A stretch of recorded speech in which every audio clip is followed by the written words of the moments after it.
पिछले लेक्चर में evidence act के तहत आप लोगों को डॉक्यूमेंट या दस्तावेज की परिभाषा बताई जा रही थी।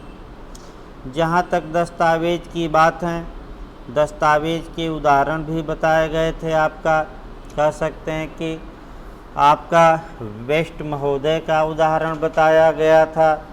फिर आपको कह सकते हैं कि 2-3 और उदाहरण भी हमने बताया था। आइए अब जो कानूनी भाषा में उदाहरण है उसको देखा जाए। जो इलस्ट्रेशन दिए गए हैं या दृष्टांत दिए गए हैं, अब उसको देखना है। जहाँ तक दृष्टांत की बात है, पहला दृष्टांत ये कहता है कि जो लेख होता है वह डॉक्यूमेंट माना जाएगा, यानी कि लेख को डॉक्यूमेंट माना जाएगा। फिर आपका दूसरा दृष्टांत ये कहता है कि मुद्रित, शिला मुद्रित या फोटो चित्रित, यानी कि अगर मुद्रित वस्तु है, मुद्रा जो लगी है, मुद्रित वस्तु वो भी दस्तावेज मानी जाएगी।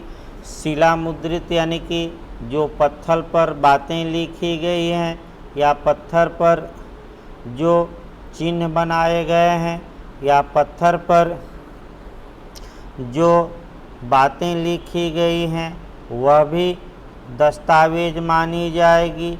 फोटो चित्रित शब्द यानी कि फोटो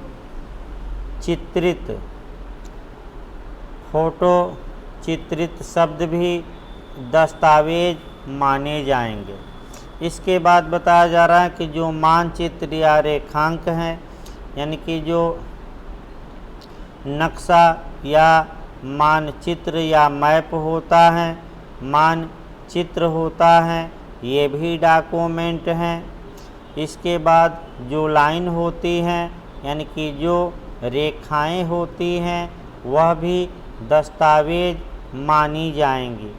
फिर बताया गया है कि धातु की चादर या शिला पर उत्तीर्ण लेख, यानी कि अगर लोहे पर, सोने पर या इत्यादि चीज़ों पर कोई बात लिखी गई है तो वह भी दस्तावेज मानी जाएगी।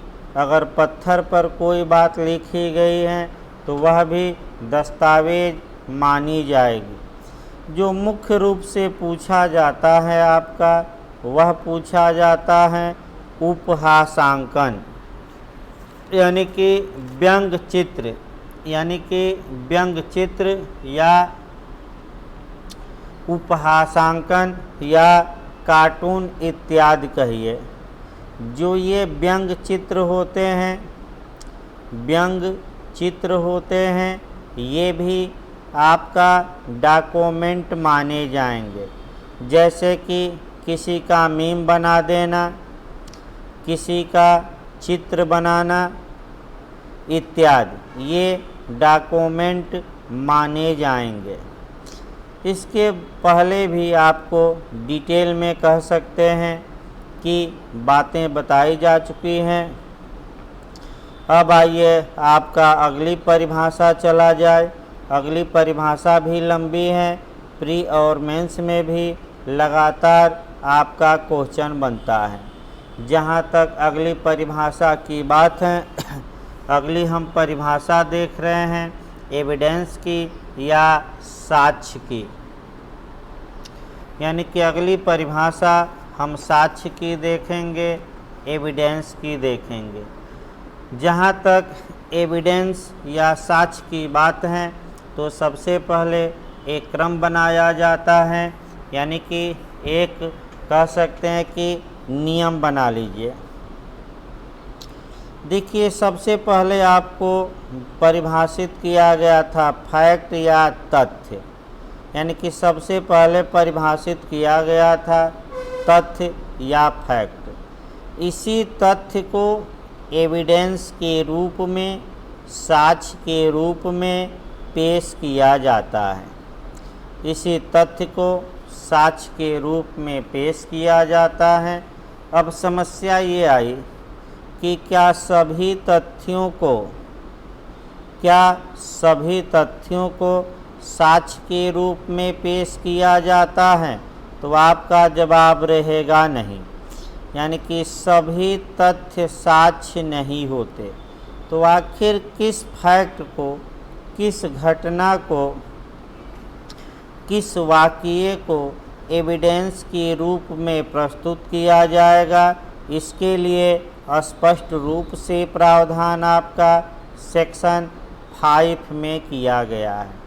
या तो जो वह तथ्य होगा, धारा 5 बताती है कि फैक्ट इन इशू होगा, यानी कि विवादक तथ्य होगा, या तो वह विवादक तथ्य होगा या रेलेवेंट फैक्ट होगा, यानी कि सुसंगत तथ्य होगा।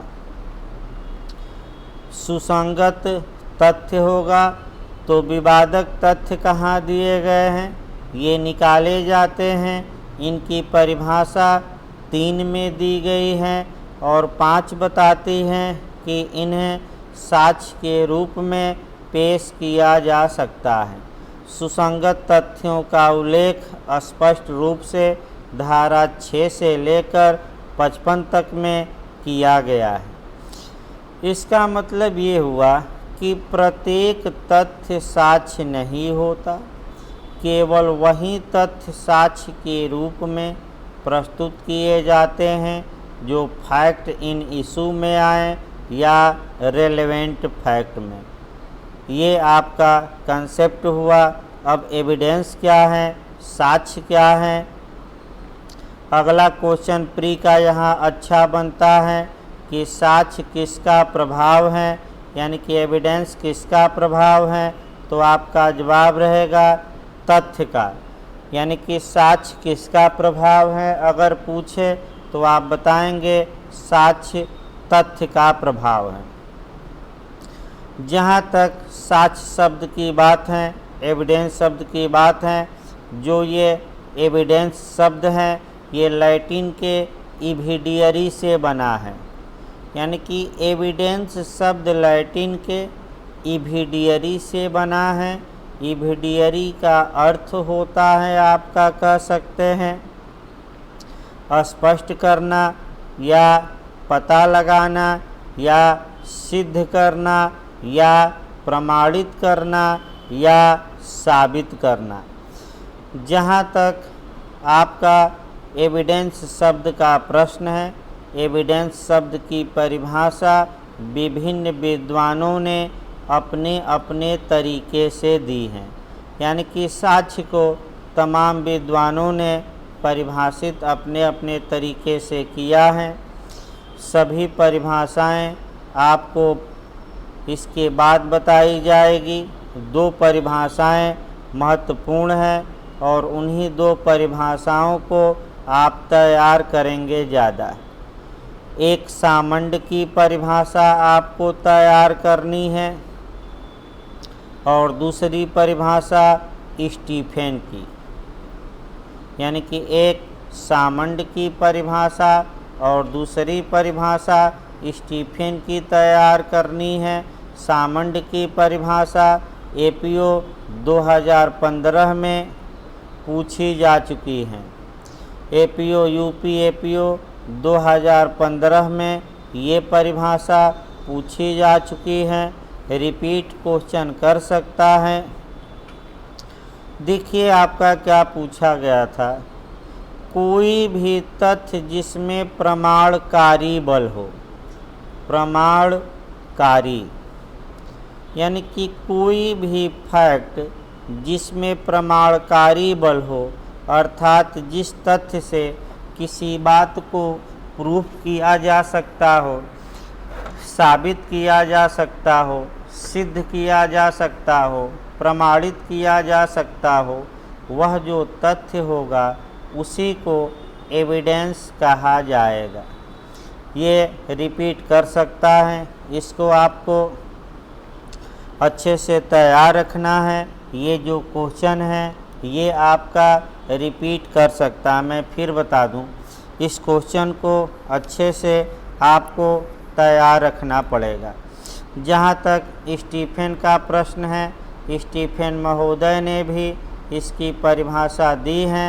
स्टीफेन की परिभाषा भी अच्छी मानी जाती है। देखिए क्या कहते हैं स्टीफेन। साक्ष्य विधि का उचित रूप से अर्थ लगाना न्यायालयों में प्राप्त व्यवहारिक अनुभव को विवादग्रस्त तथ्य के प्रश्नों के विषय में सत्य की जांच करने की समस्या को लागू करने के सिवाय कुछ नहीं है। इसको आगे परिभाषाएं आपको समझाई जाएगी, अलग से आपका कुछ बातें सामान्य बताई जाएंगी, ये फिर बता दिया जाए, लेकिन आपका सामंड पूछा गया है। आइए जो कानूनी परिभाषा है, अर्थात जो हमारा भारतीय साक्ष्य अधिनियम बताता है, उस परिभाषा को देखा जाए। भारतीय साक्ष्य अधिनियम की धारा 3 में साक्ष्य को निर्वचित करते हुए, यानी कि सेक्शन 3 में साक्ष्य को निर्वचित करते हुए क्या बताया गया है। धारा 3 में साक्ष्य को निर्वचित करते हुए साक्ष्य को 2 भागों में बांट दिया गया है। तो आइए बेरक देख, 2 भागों में बांटा गया है। एक ओरल एविडेंस यानी कि मौखिक साक्ष्य, एक ओरल एविडेंस यानी कि मौखिक साक्ष्य, और दूसरा जो बांटा गया है डॉक्यूमेंट्री एविडेंस यानी कि दस्तावेजी साक्ष्य। देखिए बिहार इंटरव्यू में भी ये क्वेश्चन आपका बना है कि साक्ष्य कितने प्रकार का होता है। तो वास्तव में अगर हम कानूनी रूप से देखें तो बेयर एक्ट साक्ष्य को केवल 2 भागों में बांटता है। ये जो इलेक्ट्रॉनिक अभिलेख हैं, इलेक्ट्रॉनिक रिकॉर्ड हैं, इलेक्ट्रॉनिक अभिलेख हैं, इसे भी दस्तावेजी साक्ष्य माना गया है। ये कोई अलग से साक्ष्य नहीं है, इसे डॉक्यूमेंट्री एविडेंस माना गया है। ये जोड़ा गया सन 2000 में, अभी ये याद रखिए, आईटी एक्ट द्वारा, अर्थात इंफॉर्मेशन टेक्नोलॉजी एक्ट द्वारा, आईटी एक्ट द्वारा जोड़ा गया। और पिछली बार यूपीएपीओ में आया भी है। ये जो लागू हुआ 17 अक्टूबर सन 2000 को ये संशोधन लागू हुआ। तो सामान्यतः अगर देखा जाए तो भारतीय साक्ष्य अधिनियम की बात हम करते हैं तो एविडेंस केवल 2 प्रकार के दिए गए हैं, एक मौखिक और दूसरा दस्तावेजी। लेकिन इन्हीं 2 प्रकारों को अलग अलग किया गया विद्वानों द्वारा और अलग अलग करते हुए 8 भागों में इसे बांट दिया गया है। यानी कि इसका मतलब ये हुआ कि ये जो 2 पार्ट आपको दिखाई दे रहे हैं, जो 2 भाग दिखाई दे रहे हैं एविडेंस के, इसी को 8 भागों में बांट दिया गया है। अभी हम 8 बताएंगे, लेकिन सबसे पहले इंटरव्यू का एक क्वेश्चन यहाँ बता दिया जाए। साक्ष्य कितने प्रकार के होते हैं, ये इंटरव्यू में भी पूछा गया था। अगर ये पूछे कि साक्ष्य कितने प्रकार के होते हैं तो आपका जवाब रहेगा 8 प्रकार के, 8 काइंड्स के। हम डिटेल में अभी बताएंगे, पहले एविडेंस की बेयर एक्ट की परिभाषा बता दिया जाए। देखिए जहाँ तक भारतीय साक्ष्य अधिनियम की बात है, भारतीय साक्ष्य अधिनियम में साक्ष्य को धारा 3 में निर्वचित किया गया है और निर्वचित करते हुए क्या बताया गया है वहीं आपको एक एक शब्दों पर ध्यान देना है। यानी कि एक एक शब्दों पर ध्यान देते हुए आपको पढ़ना है। देखिए क्या बताया गया है। साक्ष्य से अभिप्रेत है और इसके अंतर्गत आते हैं। जैसे ही मीन्स एंड इंक्लूड्स शब्द जहाँ भी रहे, इसका मतलब ये हुआ कि ये परिभाषा समावेशी है, अर्थात अन्य बातों को भी अपने में समाहित करती हैं। ये याद रखिए। बेयर एक्ट में साक्ष्य को 2 भागों में बांटा गया है, 1 तथा 2 लिखा गया है। धारा में 1 पहले देखा जाए और तब आगे बढ़ा जाए। वे सभी कथन जिनके जांचाधीन तथ्य के विषयों के संबंध में न्यायालय अपने सामने या अपने समक्ष साक्षियों द्वारा किए जाने की अनुज्ञा देता है या अपेक्षा करता है। इसका मतलब ये हुआ कि वे सभी स्टेटमेंट, ऑल स्टेटमेंट, यानी कि वे सभी कथन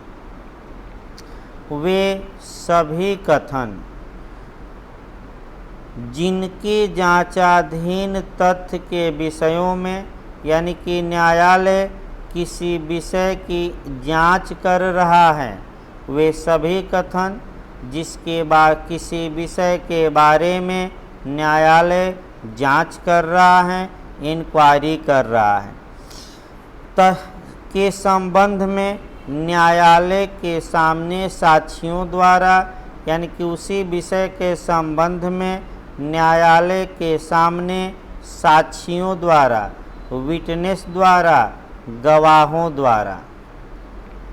गवाहों द्वारा क्या किया जा रहा है, या तो ऐसे कथन किए जाने की न्यायालय परमिशन देता है, अर्थात अनुज्ञा देता है या अपेक्षा करता है। अपेक्षा मतलब आशा करता है। अपेक्षा का मतलब न्यायालय ऐसे गवाह से, साक्षी से या तो अनुज्ञा दिया, न्यायालय परमिशन दिया, वह साक्षी कोई कथन किया कह सकते हैं, या अपेक्षा किया न्यायालय और वह साक्षी कोई कथन करेगा, तो ऐसे कथनों को कह सकते हैं ओरल एविडेंस या मौखिक साक्ष्य कहा जाता है। यानी कि ये जो स्टेटमेंट हैं, इस स्टेटमेंट को ओरल एविडेंस या मौखिक साक्ष्य कहा जाता है। याद रखिएगा, मौखिक साक्ष्य। अभी हम डिटेल में बताएंगे आपको कि ओरल एविडेंस क्या होता है। आइए दूसरा जो पॉइंट आपका है उसको देखा जाए। दूसरा जो पॉइंट है आपका, कह सकते हैं ये तो ओरल एविडेंस हो गया।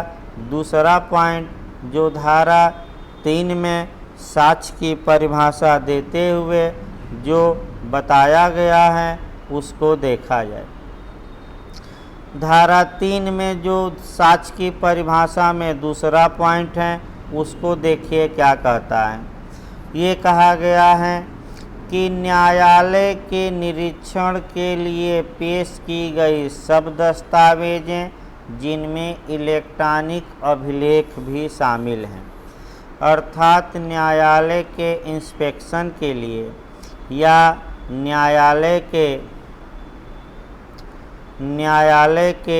निरीक्षण के लिए, इंस्पेक्शन के लिए, निरीक्षण के लिए, न्यायालय के निरीक्षण के लिए पेश की गई सब दस्तावेजें, यानी कि पेश की गई सब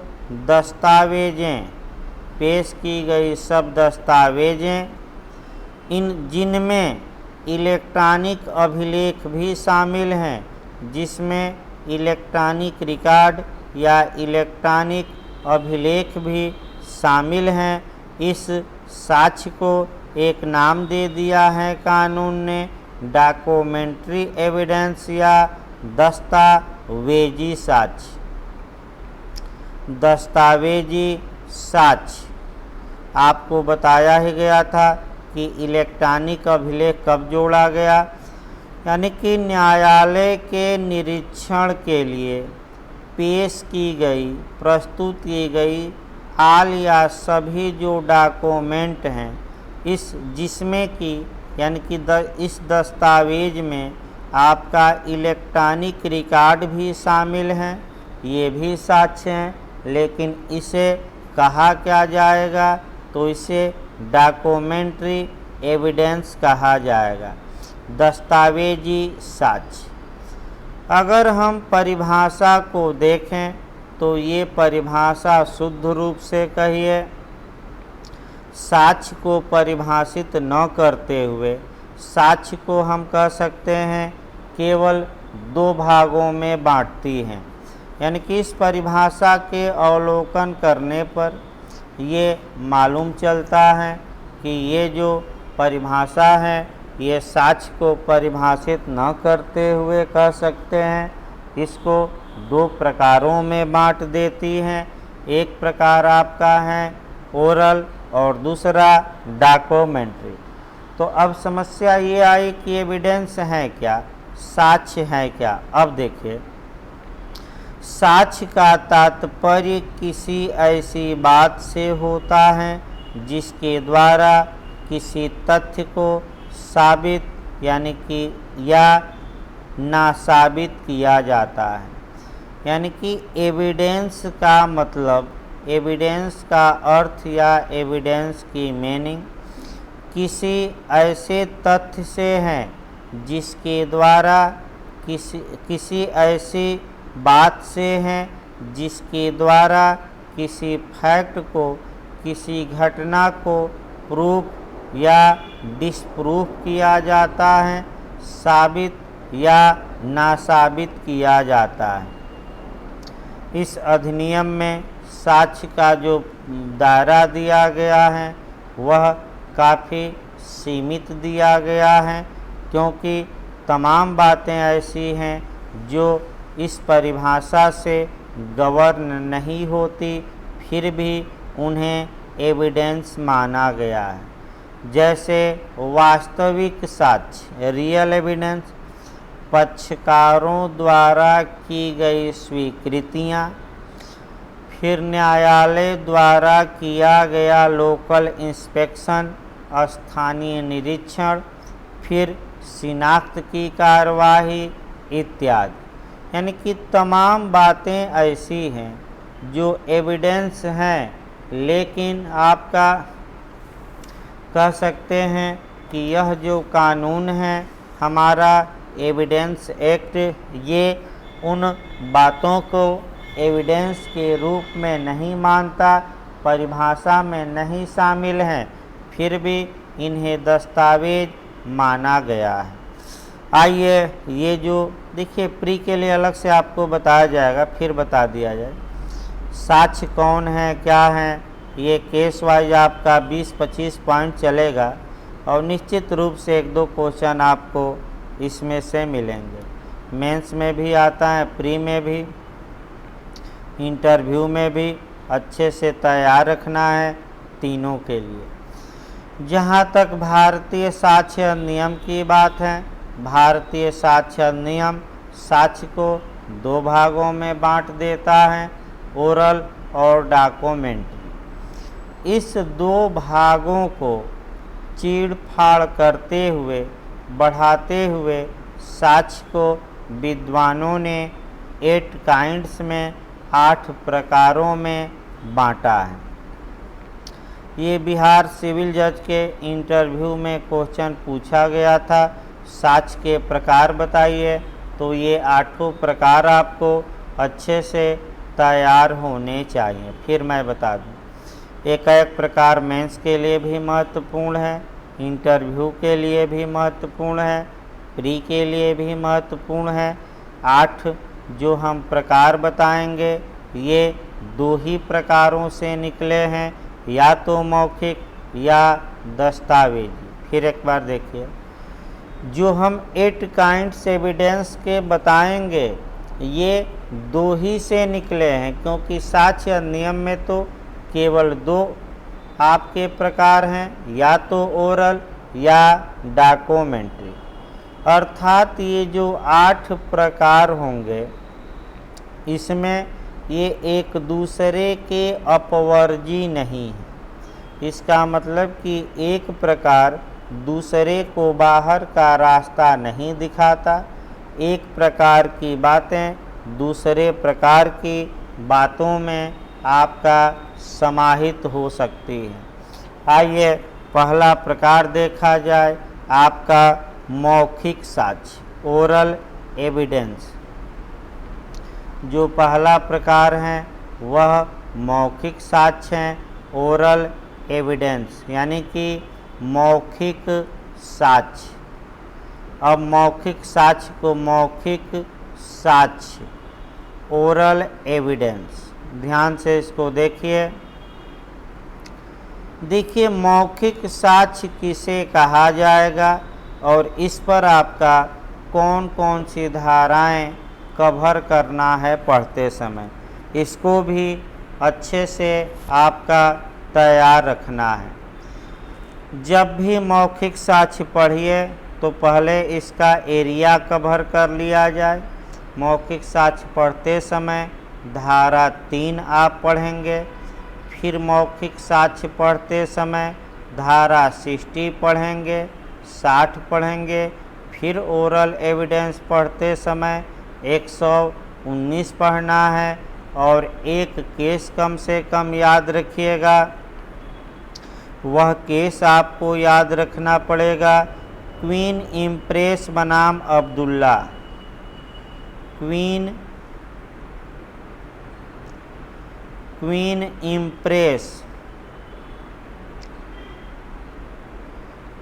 इम्प्रेस वर्सेज अब्दुल्ला का केस भी याद रखना है।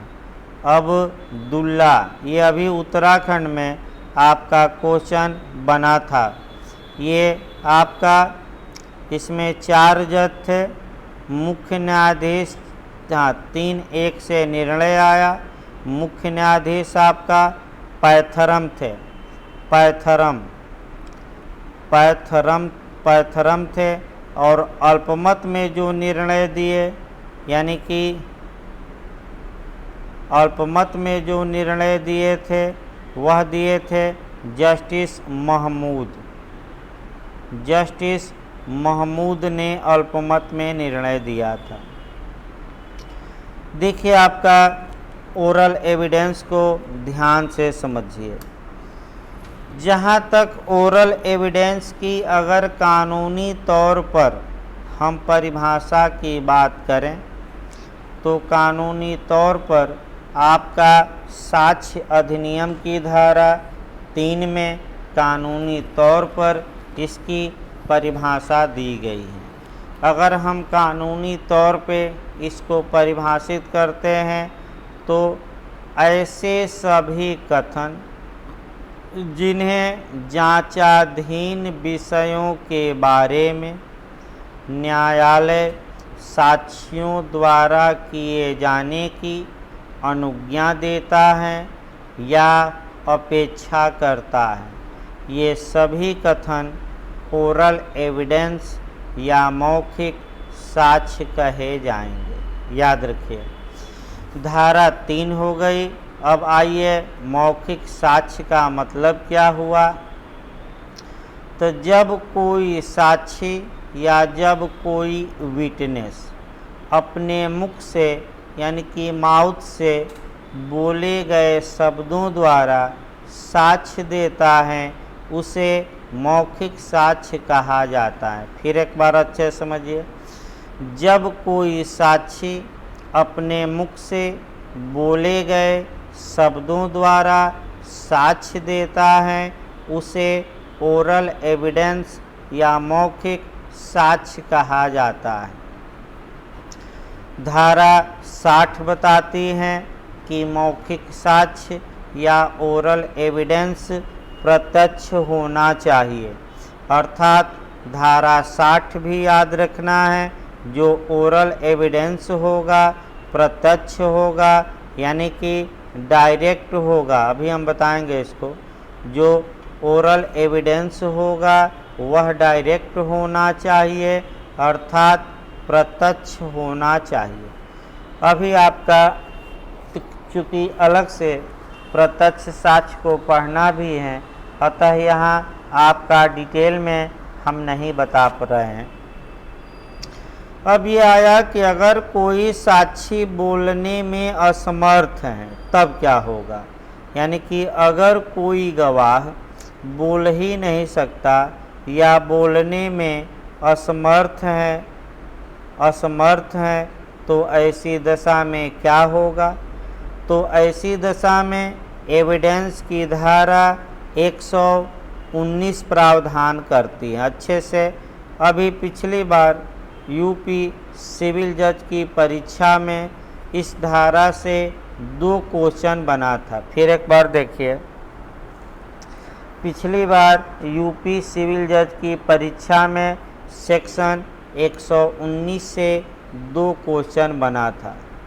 आपका कैसे क्वेश्चन बना था उसको बताया जाएगा, लेकिन ये समझिए कि अगर कोई साक्षी बोलने में असमर्थ है तो ऐसी दशा में कह सकते हैं क्या वह साक्ष्य न्यायालय में दे पाएगा कि नहीं। तो धारा 119 एविडेंस की ये बता देती है कि यदि कोई विटनेस बोलने में असमर्थ है तो वह अन्य तरीक़ों से अपना साक्ष्य दे सकता है, जैसे कि लिख कर दे सकता है, संकेत या इशारों द्वारा दे सकता है, चिन्ह बनाकर दे सकता है, मार्क बनाकर दे सकता है, इंडिकेशन द्वारा दे सकता है यानी कि इशारा, या रिटन में दे सकता है, लिख कर दे सकता है, या अन्य किसी भी तरीके से जिस तरीके से वह अपनी बातों को न्यायालय को समझा सके।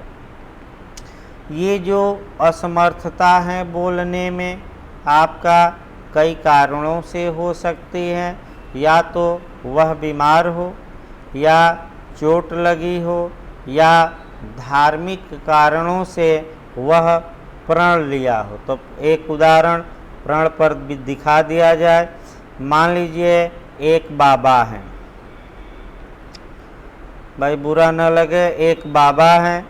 अब बाबा रे बाबा देख ही रहे हैं कितने कलाकार बाबा हो गए हैं। इन बाबाओं से आप भी सावधान रहिए, विश्वास न करिए ज़्यादा बाबाओं पर, सावधान रहिए, क्योंकि बाद में बाबा रे बाबा कहने को ही मिलेगा और कुछ मिलेगा नहीं। तो मान लीजिए एक बाबा हैं, वह प्रण लिए हैं कि मैं 5 वर्षों तक मौन धारण करूंगा, यानी कि मौनी बाबा जिसे कहा जाता है मौनी बाबा। एक बाबा हैं जो ये प्रण लिए हैं कि वह 5 वर्षों तक मौनी बाबा बने रहेंगे, अर्थात साइलेंट रहेंगे, अर्थात मौन धारण किए रहेंगे। तब तक इसी बीच न्यायालय में इनको गवाह के रूप में बुलाया जाता है। अब मुख से बोलना है तो न्यायालय इनके प्रण को सम्मान करेगा और कहेगा कि जब बोल नहीं सकते तो तुम लिखकर या इशारों द्वारा अपनी बात बताओ, यानी कि ये बाबा अपनी बात लिख कर देंगे। अब ये समस्या है कि जो ये रिटेन में अपनी बात बता रहे हैं, ये जो बात हैं जो ये रिटेन में बता रहे हैं, ये कौन सा साक्ष्य माना जाएगा, यही बार बार पूछा जाता है। ये जो बाबा ने लिख कर दिया है इसे दस्तावेजी साक्ष्य न मानकर इसे मौखिक साक्ष्य ही माना जाएगा, ओरल एविडेंस ही माना जाएगा। यानी कि इसे कौन सा साक्ष्य माना जाएगा, मौखिक या ओरल। अब आप कहेंगे कि बाबा ने तो लिख कर दिया है तो दस्तावेजी माना जाए, लेकिन कानून ओरल मानता है। इसी को कहा जाता है डीम्ड। डीम्ड का मतलब वास्तव में वो है नहीं, लेकिन कल्पना कर ली जाती है। तो क्वेश्चन ये बना है, डम्ब विटनेस या मूक साक्षी या जो साक्षी बोलने में असमर्थ हैं, या डीम्ड ओरल एविडेंस मानद मौखिक साक्ष्य कहाँ दिया गया है, तो 119 में। यानी कि अच्छे से याद रखिए, लिखकर जो बाबा ने दिया है या गवाह ने दिया है वह दस्तावेजी साक्ष्य न मानकर वह कह सकते हैं मौखिक साक्ष्य ही माना जाएगा। इसको अच्छे से आपको तैयार रखना है। इस पर एक केस पूछा जाता है, वह केस भी अच्छे से तैयार रखना है। आइए केस देखा जाए। अभी उत्तराखंड आयोग ने इस केस को पूछा भी था। देखिए केस क्या पूछा था आपका, क्वीन इम्प्रेस बनाम अब्दुल्ला का केस किससे रिलेटेड है, किससे संबंधित है। कई लोग गलत करके आ गए थे, लेकिन जब भी पूछे कि क्वीन इम्प्रेस बनाम अब्दुल्ला का केस किससे संबंधित है, तो आपका जवाब होना चाहिए डीडी मतलब डाइंग डिक्लेरेशन, यानी कि मृत्युकालिक कथन, मृत्युकालिक कथन या मृत्युशैया भी कहा जाता है। मृत्युशैया का कथन, मृत्युशैया का कथन, इंग्लिश में इसे शॉर्टकट में DD, full form dying declaration.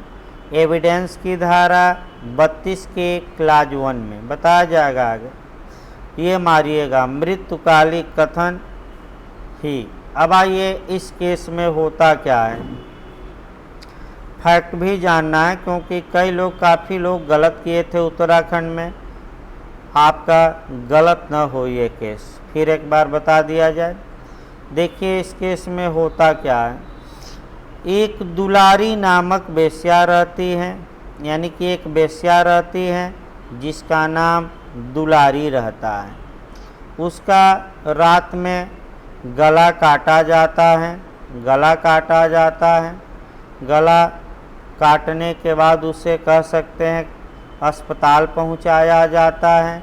उसकी जो श्वास नली थी वह कट गई थी, सांस लेने की नली कट गई थी, वह बोल नहीं पा रही थी, यानी कि वह बोल नहीं पा रही थी। तब तक मजिस्ट्रेट साहब आए, पुलिस आए, उसकी माँ आई।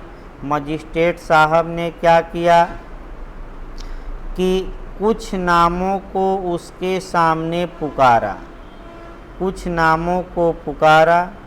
तो जब अब्दुल्ला का नाम आया तो उसने अपने हाथ का इशारा किया, सकारात्मक हाथ का इशारा किया, और सिर भी सकारात्मक में हिलाया, लेकिन मुख से वह बोल नहीं पाई।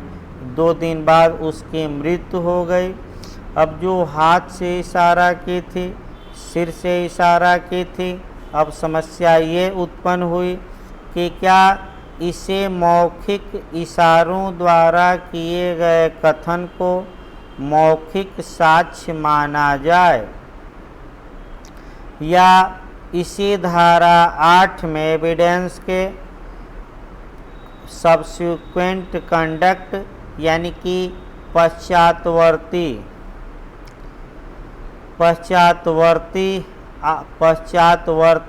आचरण माना जाए। देखिए सेशन कोर्ट ऑफ सेशन ने, सत्र न्यायालय ने हाथ के इशारा और जो सिर हिलाई थी उसे मौखिक साक्ष्य मानते हुए अब अब्दुल्ला को आईपीसी की धारा 302 के तहत दंडित किया। ये मामला इलाहाबाद हाई कोर्ट में अपील में गया। अपील में 4 जजों की पीठ बैठी, यानी कि ये मामला अपील में गया। अपील में 4 जजों की पीठ बैठी। 4 जजों में से 3 जजों ने इस इशारे को मौखिक कथन माना।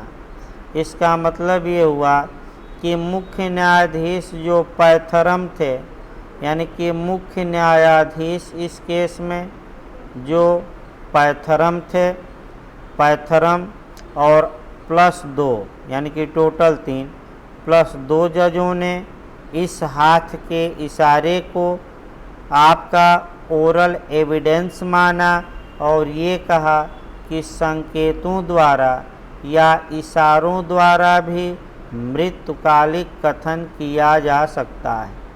लेकिन एक जज थे जो अल्पमत में जस्टिस महमूद थे, इन्होंने कहा कि नहीं, इशारे को मौखिक कथन न माना जाए।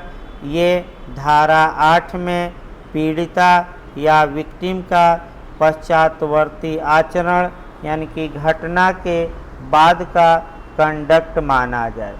चूँकि बहुमत 3 बहुमत की ओर था, 1 अल्पमत में था, तो बहुमत का निर्णय मान्य होता है, अल्पमत का नहीं। अगर अल्पमत में आपका अलग से पूछे तब आप धारा 8 मारिएगा, जज पूछे तो आपको मारना है महमूद। लेकिन बहुमत ने ये कहा कि ये जो ओरल एविडेंस इशारा की है दुलारी नामक वेश्या, ये आपका कह सकते हैं कि मौखिक साक्ष्य माना जाएगा और इशारों या संकेतों या इंडिकेशन द्वारा भी मृत्युकालिक कथन किया जा सकता है। धन्यवाद।